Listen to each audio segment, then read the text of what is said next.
G'day viewers, welcome to another super cool, super helpful repair video from the Goat Shed, located in Newcastle, New South Wales, Australia.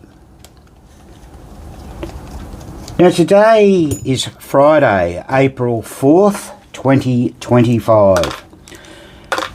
It's 17 degrees Celsius outside, which is 62.6 degrees Fahrenheit. So since our last video, which was almost 70 degrees Fahrenheit, the temperatures have dropped quite considerably. Today we're working on a Williams Fantastic, made in June 1972. Now, this game, a total of 5,680 of those were made according to the IPDB, of which 170 of those were sample games. It was designed by the FFS and Norm Clark, with the artwork by Christian Marsh, or March. Sounds French, doesn't it? Very French. Now, Williams games, the information they have for them is quite interesting, because this particular one, it says the BOM, which is the bill of materials. It cost $280.36 to build, and they sold that to the distributor for $662.50. Good profit. Pretty good. I guess they got to pay all the wages, but it's very difficult for us to tell which machine succeeded and preceded this, as the dates were so out of whack. One date we had was December 72, but I think that had something to do with the way Williams did things. So I really can't tell you, and we don't want to give you any misleading or false information. But one thing we do want to talk about on these is the player unit, and this is a particular game where it's 4-player. It's jam-packed in the mechanism. We've got I think they call that the insert, don't they, Williams? The whole mechanism out there. We've got that out of the head, and we're going to work on it. But right here we've got the player unit. Now, these player units, they work rather differently than Gottlieb, and we're going to show you how they work when we put it all back together. But this particular player unit isn't working at all. So if we have a look at the disc on the side here, I'll press in the reset here. You can see it's very sluggish moving back. Now, there are a lot of snowshoes on this, creating a lot of extra friction. And I think we'll find also that once we clean all the mechanisms up and put a bit of PBR grease on there, it'll work fine. I'm just having a quick look around here. I think that's at home position. Let me just see. Yeah, and it's out half a rivet. Yeah. So what I'm saying there is that this player unit... Well, the plate's off. The plate's out. This wouldn't work. Let's just zoom in on that. You can more or less see this one here is in between two. It's more leaning to the one... Well, it's dead in the centre. It's hitting the two rivets. So that wouldn't work real well at all. We're going to dismantle this. We've never, ever done a video on a Williams player unit for some reason. We haven't seen one for a long time, a multiplayer game. So we felt this was a great opportunity to perhaps do so. Oh, there's Spanky up there having a bit of a look. Graham's starting to work on the score reels. I'll be doing the player units. That's how we work. He does score reels, I do step units. I've got 3 step units to do on this. I've got the player unit, the replay unit behind it, and behind Spanky's bum there is the match unit. I think I got the bum deal out of this. You did? Yeah. 16. Yeah, you did. 16. I might have to give him a hand to do some. And how many relays we got? We've got 1, 2, 3, 4, 5 relays. So we'll have 3 scoring relays, probably a 10 point, a 100 point, and a 1,000 point, and we'll have 2 reset relays. And the reset relays are probably these 2 over here. Often says on them, but they've got a lot more switches than the others. Yeah, we've got the 10 point, the 100 point, the 1000 point, reset 1 and 2, and reset 3 and 4. So we'll get onto that. The score reels were pretty dirty. They're cleaning up pretty good. They're cleaning up, okay. Now, Williams, remember, had 2 style of score reels. What we got here on this one, Graham will hold that up, you've got a smaller one. Then turn it to the side, and then they had a larger diameter one. Yeah. When did they change? Well, it would have been this time because, yeah. Well, remember, Klondike's got the big reels. Yeah, and Klondike 71, yeah. So it must have been on the cusp. Yeah. This would have been one of the first ones. Yeah, okay. I reckon. Yeah, early days. Plus, you know, they had a struggle putting the bigger reels in the 4 players. They were just stuck for room. Yeah, it's true. It's chock-a-block full, isn't it? But these are basically exactly the same score reel as the ones with the bigger score reels, just that these are obviously smaller. Right, Exactly the same, except for like the coil bracket and that, but they're a very good design. Okay, yeah, cool. So we've both got our work cut out for us. The whole concept of this Williams player unit, unlike the Gottlieb, we also have a ball count unit and a coin unit on the motorboard. So the player unit works hand in hand with those aforementioned units, the coin unit and the player unit. This unit here only tells you what player's up and where to direct which player to direct the scoring to. And a few other things. I haven't got a schematic handy at the moment, but we'll probably go through a bit of that later on. So just their approach was different in a few ways. Bally, similar Yeah. as well. And we haven't seen a Bally multiplayer in here. Maybe since Fireball maybe. a couple of years ago. Yeah. Not that we miss them. No, I find Bally's very cluttered to work on. Oh, the 4 players. Yeah, they The are. single players are okay. And one of the biggest things with the Williams games that we've got here is the wires on the switches. They use some pretty thick wire, and they often fall off, but you know, it's pretty logical and obvious. Let's just go and show you the play field on this game.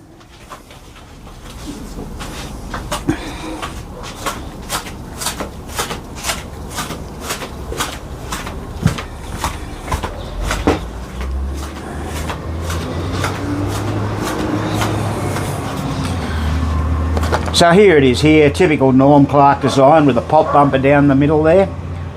Just like Magic City, like Spanish Eyes and a few others. It's got this roulette type wheel mechanism in here. That's all a bit frosted up there, we'll have to clean that. The playfield plastics look pretty good, they should clean up nicely. The apron's not in fantastic condition, but it's okay, it's passable. Looks like something's been eating the scorecards. There's an old service sticker there for service. Call, what's it say? Jerry Jacklin. Interesting. It's filthy, but once again it'll clean up good. The great idea about these Williams, they almost use fluoro colours. That orange there, and even the yellow is very and the green, so that'll polish up really nicely. The cabinet, you know, it's all faded. The back glass is inside now, but we put a picture of that up yesterday on our Facebook group. There's the other side of it. When you compare it to Klondike over there, which has been resprayed at some point, it looks pretty bad. All right, well, we're going to get on with the job now and pull all this out. I'm just going to have a figure out if we're going to show you how to pull one of these apart. It's not too bad to do. It's just awkward to... There's a nut down here you've got to get at. Where is it? There's a nut right there. I've got to remove. There it is, there's one end of it. Just in a bad spot. And there's another one over the back here. It's a little bit easier to get at. I'm not sure what size they are. They might be 3/8. Let me have a little look. I can't get the spanner right down onto them. We'll probably get that coil out. We've got to take the whole lot out. We've got to take it all out. We'll get that coil out the way. Just made that a little bit difficult to get out. I mean, I guess they figured these things didn't have to come out, but as you know, we like to pull them out. And just while we're looking at those two screws there, where is it? Is it like the replay unit?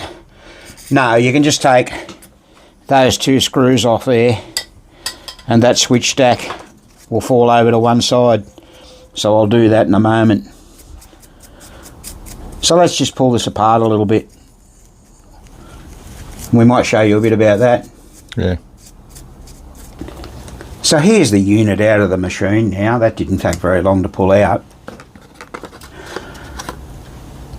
We just find it so much easier to have it in our hand and work on it and clean it all up. Now, once you have this part of it out, that's the same type of unit as any Williams step unit. You've just got the one adjustment here, which I emphasise doesn't have to be adjusted really very often unless you've had a really badly worn coil stop in here, and the plunger. You've got the springs. You can buy these spring kits from PBR if you need the torsion spring and the two pawl springs. And you've got the latch spring over the back here for that latch. This is your subtract coil, and this is your add player coil. And here's the whole plate just hanging in there with all those wires. We were showing you where those nuts came off there. They were a bit awkward to get at, but you needed a 11/32 nut driver to get those off. A bit hard to get in there. 11/32 nut driver. And to take the nut off the back of here, that nut is 7/16. So you don't use that very often, but there's your 7/16 spin tight. And remember, the Williams use this sleeve. Don't lose that sleeve. It goes through the actual hole here, part of the centering mechanism. Don't lose that whatever you do. And remember, this was out of whack, so the plate needed to be adjusted. You can tilt these plates with the screws. That's the idea of it. You loosen the two screw holes there and you can adjust the plate like that. So it's not too dirty. Here's the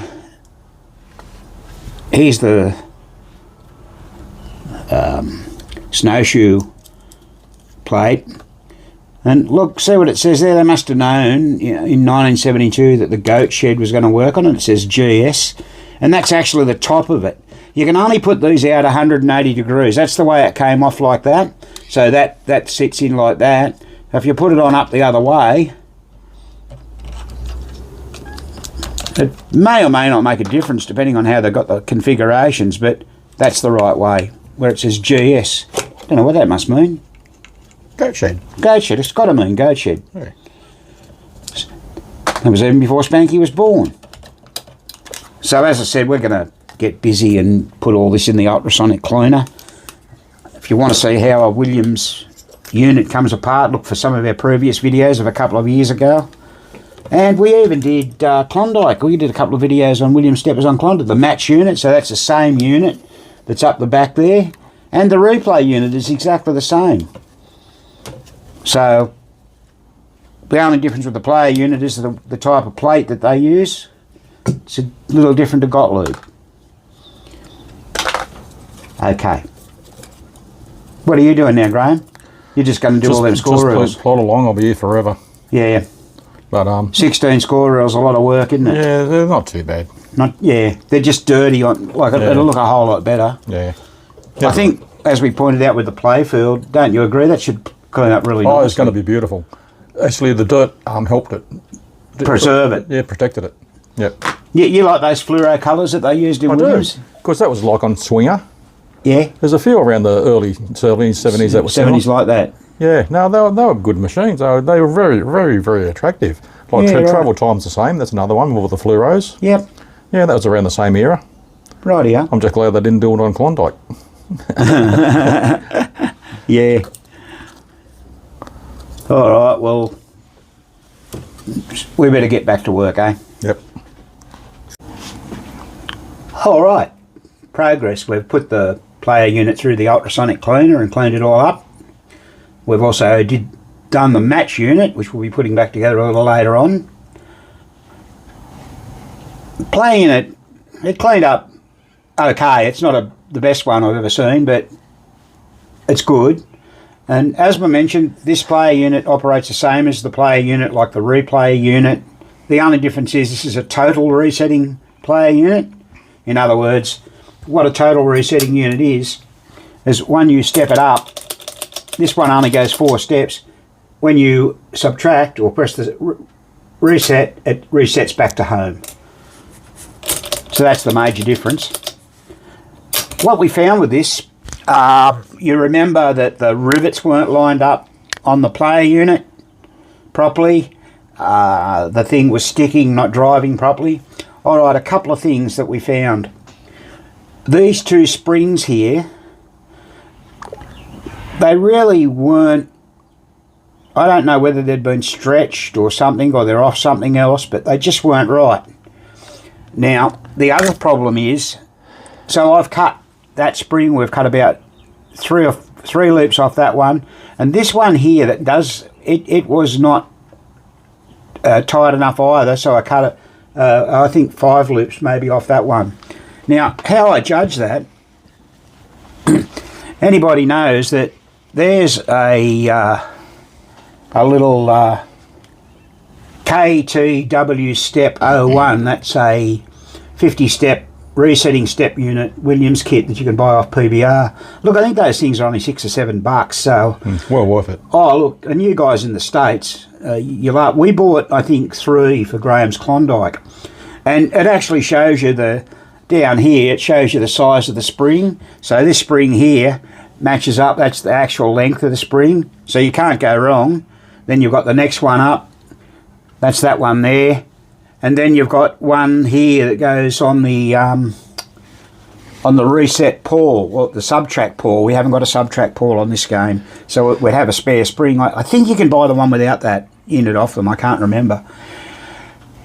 So I grabbed the tension of these springs. Now you've got to remember, I work with springs all my life, and I just felt the tension on that, and then I felt the tension on the other one that was on the game, and it was much weaker. So I just cut it off. I think I did 3 first. I wasn't happy, and 2 more, and now I'm happy. The other thing, if you notice, I don't think I've ever pointed this out before because I haven't had this diagram available. This is your torsion spring. Yay. All right, it's a brand new torsion spring. It's got the little bit that clips into the hole in the escapement wheel. The torsion spring illustrates in the parts manual that it goes in that hole there, just adjacent to the peg. Let's see.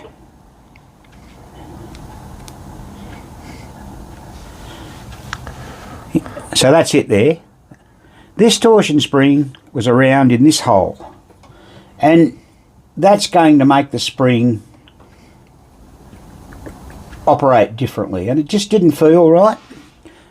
I've put it on the right hole, adjusted the spring, I put 3 turns on it, and it's working quite nicely now.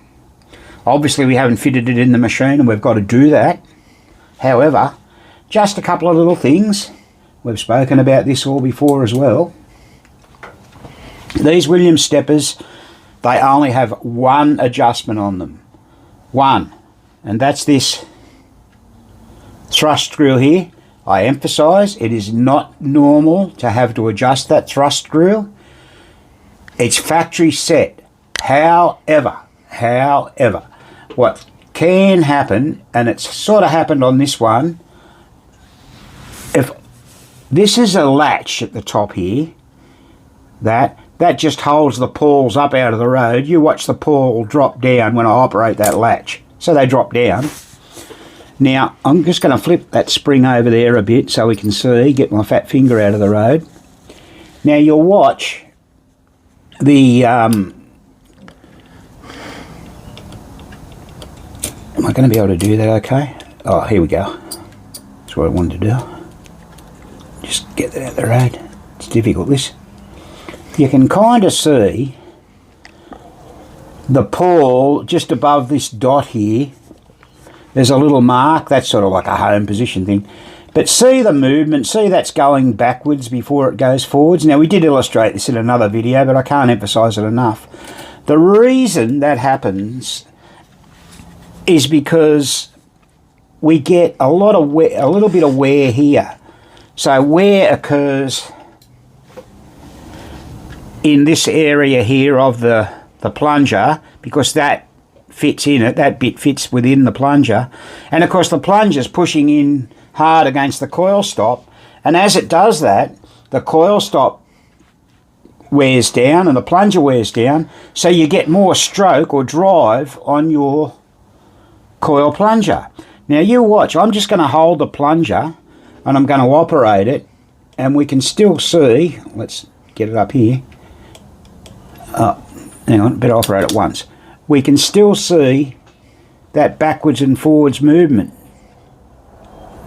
Can you see that? I don't know if you can or you can't. Bit hard to see. So what I'm going to do, you can see that escapement wheel move. Hang on. Just moving a little bit. What I'm going to do, I'm not happy with that. I'm going to compensate for that with this adjustment. As I say, I'm not sure if you can see that real good, but let's do it again this way. You can see that movement. And I'll hang on to this with a spring hook and try and illustrate it a bit easier if I can, because I really want you to see this. Yeah, you can see you got a little bit of movement, only about a 16th of it's that. But of course, when you push everything together, you get more movement. So all I'm going to do, I'm going to loosen that thrust screw.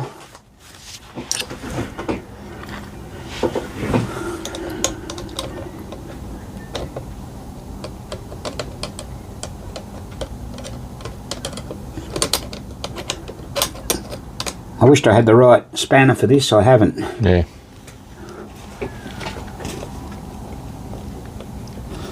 Do a little bit of an adjustment.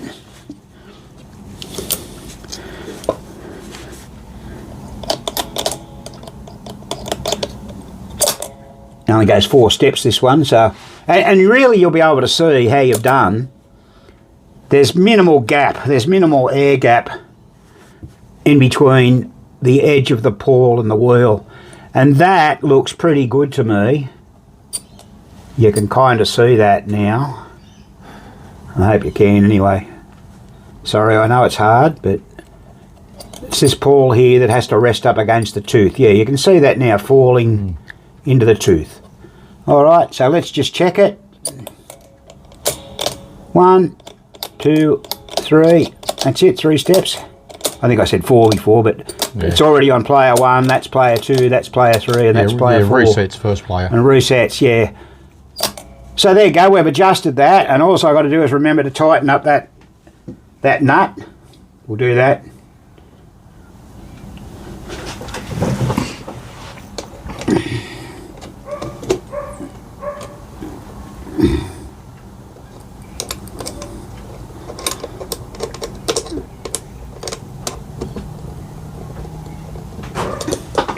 So that's all done.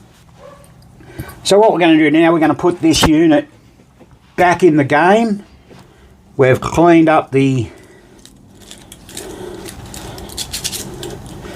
We've put this in the cleaner and everything's all springing up and down now. I mean, really, it's a lot of work to take them all out. But They'll all be good because we're going to grease up the plate. I've cleaned the plate. Let's see, can you see it? Yeah. There it is. That's pretty clean. Come on, good. Yeah, it did come out good. I just used that Scotch-Brite pad we were talking about the other day. Yeah, and we'll check the back of the plate, of course. Yeah, so we're good to go. So let's put it all back in now. What I did, just reviewing my adjustment when I picked this up in my hand and had a better look at it, the pawl, this pawl on this side, was just catching on the tooth there in the middle. So there's the tooth. It wasn't dropping in cleanly. So I just had to thrust the screw about a quarter of a turn inwards that way to get that quite right. That's something I didn't point out. So this step unit, as I said, is now working very much so to my satisfaction. 4 steps doesn't go a long way. We're turning properly. Just got to watch these Williams with the trouble is there's nothing to, how would I say, till you get the plate back on, it's very easy to let the shaft fall out. So just be careful of that shaft. And see this thing here, we were talking about that latch a minute ago. This is the latch here from this side. It's just what you call a detent. Does everybody know what a detent is? Well, a detent is a spring-loaded lock. So that's the spring, that comes in a locks, and you'll hear it go click when it undoes. I'm not sure what Williams called it. I bet you they don't call it a detent, but in the office machine game we certainly did, and that is the correct terminology for something like that. All right, we now have the player unit back in the machine. Once we'd made that small adjustment we mentioned a moment ago, and we put it back in, we still weren't happy with the spring tension on the arms and everything, as I pointed out. So we fitted that spring kit, and that made a difference. You do get a terrible lot of friction on these Williams. So many snowshoes. There is. I forgot to count how many. Gee, there's one. What do we got? 2, 4, 6, 8, 10, 12, 14, 16, 18, 20 snowshoes. So that creates a lot of drag and friction. So what we've done now, if I push down on that, you saw that reset, but we've got good snappy action now. And we've put the PBR grease on it. So hopefully that'll be all good. Not 100% sure. Yeah, I think it'll be okay. Should be all right. Yeah. So what we intend to do when we finish putting this back together, as I mentioned, we're going to put this head aside because we really have another machine that we've got to complete. But when we start the game and run it, we're going to illustrate how this all works and hopefully be able to get you to understand the system. The other thing we're going to do, we're going to talk about Williams score motors, how they use a forward and half forward position on the motor switch stacks and what they do. You'll find that interesting because I spoke in our live broadcast on Saturday. Any of you that may have joined us would be aware, any of you that didn't, we said that we're going to do this because it's come up a couple of times in the last few months. Doesn't rear its head a lot, but it certainly rears its head. Now, one interesting thing Spanky just pointed out to me this morning when we come to work, is we started this video on Friday, and because we did our live broadcast on Saturday, we didn't have time to complete this video. This is our 300th video. Can you believe that? Yeah. We can't. 300. Time gets away. It certainly does, Graham. And I mean, when we started doing these videos, we weren't really certain how they'd go. And they seem to do, you know, fairly well. And as I mentioned before, there are other people out there doing great videos as well. So let's all hope we can keep making our videos and keep people informed. just got to finish off the match unit this morning on this, which I'll do. And bear in mind, we did a whole video on match unit there about 5 weeks ago, so we're not going to cover that again. How's the credit meter, Tim? Oh, it needs doing. Yeah, we'll have to do the replay unit. I don't think. Can you just operate that, Graham? I don't think it's working real good at all. No. Well, you can't really get to the front coil. Yeah, it's got to come apart. No, it's buggered. Yeah, she's had it. Yeah. So we'll pull that down too. And once again, we did a video on replay units. So we're not going to repeat that. This was merely to show you a little bit about the back end of the head box of a big Williams multiplayer game. It's a massive head. They are. It's huge. They're just to put it into perspective. I'll just pull that back away a bit, and you can see the whole mech there. We took it out. The only machines that are heavier is 4-player bally games. Yeah, they are too. There's all the new springs on the play unit. It's all back in situ. We've got to solder the wires on. All right, well, look, we really hope you enjoyed this video and continue to support us. We'll keep making the videos as long as you're watching them.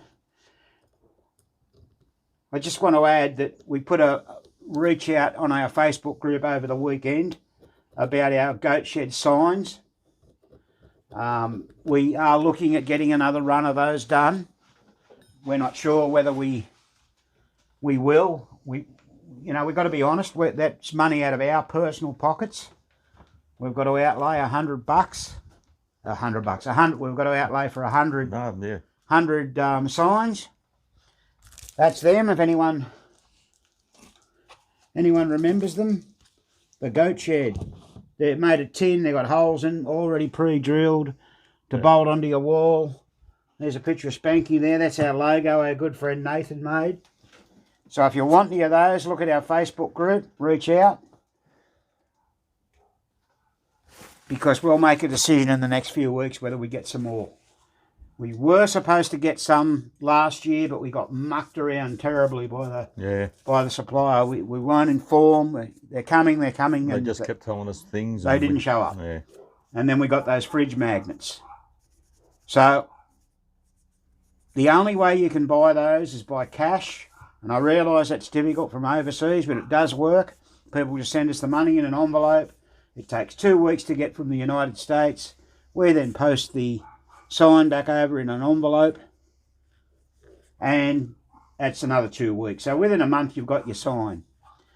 Only trick is, because we have to put them in an envelope, if you want 2 signs like some people do, we've got to send 2 envelopes. There's no way around that. That's the way the postal system works here. Okay. Graham's still busy cleaning score reels. Last one. I bet you're happy about that. Yeah, yep. All right.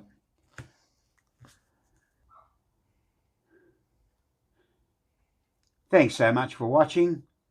Both Spanky and Skanky, thank you for your support. And Cecil, don't forget Cecil. Oh, and Cecil. There's Cecil. Graham's got him there. And this has been another Goat Shed presentation.